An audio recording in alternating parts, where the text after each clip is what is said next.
Hello everyone, today I will be showing you all the flowers that I have pressed. Okay, my first one is Arrasa con todo, and it translates to wipe out everything. My next one is Cape Leadwort, and it's a legend of two lovers, which one died in war and the other killed herself from sadness, and these flowers grew where she fell. It symbolizes melancholy, and it blooms in summer and autumn. When I picked them, it had rained, so they kind of bunched up, so I tried to draw a picture of what they would look like if they were actually blooming good. Next up is Chinese chives. It's a species of onion. It symbolizes protection, healing, and exorcism, and it blooms in summer and autumn. This next one is common vervain, or the holy herb. It symbolizes enchantment, and is thought to be used on the wounds of Jesus. This one I don't really like as much because it didn't turn out too well after pressing, and whenever I glued it onto the paper, it didn't really look too good. This next one is Dakota mock vervain. It symbolizes enchantment and blooms spring, summer, and autumn. This one is one of my favorites. Now this next one is the garden rose. It comes in many different colors, symbolizes happiness, glory, and beauty, and blooms spring, summer, and autumn. I love the way that it turned out. It gives it lots of depth. This next one is marsh brittlegrass. It isn't really a flower, but I wanted to see how it would turn out after pressing, and there's not really any cool, interesting facts. So this is it. Now this one is the perennial pepperweed. There's also not really many fun facts, and it didn't turn out too good. This one is the pink lady, or the evening primrose. It is a weed and originates in the Great Plains. This next one is the rain lily, and this one's quite interesting. Upon observation, it turns out that it grows as a flower first after it rains, and then whenever the flower wilts and dies, the seed pod comes out. And I didn't have any space on the front to write a fact, but on the back it's blooms spring and summer. This next one is Santa Maria feverfew. It symbolizes protection, is native to the US, and is said to banish fever, thus the name. This is short pod mustard. It symbolizes fertility, protection, and mental powers.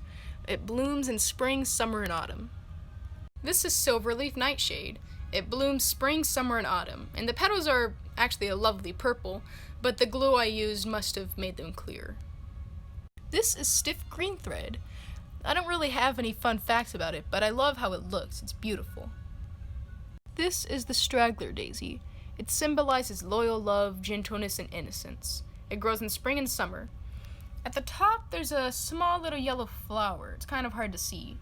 And they grow quite abundantly where I live. This is the swamp smartweed, and it has a sharp, peppery taste. This is Texas bindweed, one of the first ones I pressed. I don't really like it that much. It doesn't really look too pretty, and I don't really have any fun facts about it. This is the Texas ranger, or barometer bush. It blooms in summer, and whenever it's dried, it kind of smells like fried chicken breading. This is the three-lobed false mallow, and it symbolizes sweet behavior. I love this one. It's one of my favorites. This is tie vine. It's one of my first, so whenever I glued it onto the paper, it didn't look too good. Now on the back, since there's no room on the front, there's facts, like it is a weed from South America, and it blooms summer and autumn, and it is a species of morning glory. This is trailing lantana, and it blooms year-round. It grows in the backyard of my house. This is turkey tangle, the very first flower I pressed. It originates in South America. It is my favorite, and you can tell it's my first because I didn't realize that the lines would bleed after applying the glue. This is violet wild petunia. I didn't have any room on the front, as with most of my first ones. So the facts are it symbolizes resentment and anger, and it blooms in spring and summer. This is wax mallow. It blooms summer, autumn, and winter. I love this one. It's one of my favorites, and it's easily recognizable throughout my neighborhood. This is white mouth dayflower. It blooms for only a couple hours a day in spring, summer, and autumn, and is one of the prettiest flowers that I have pressed.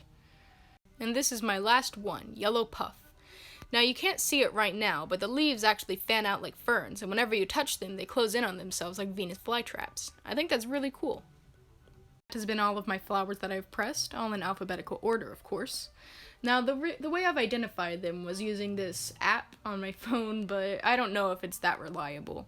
So, if you want to do your own research, I guess, you do you. Goodbye.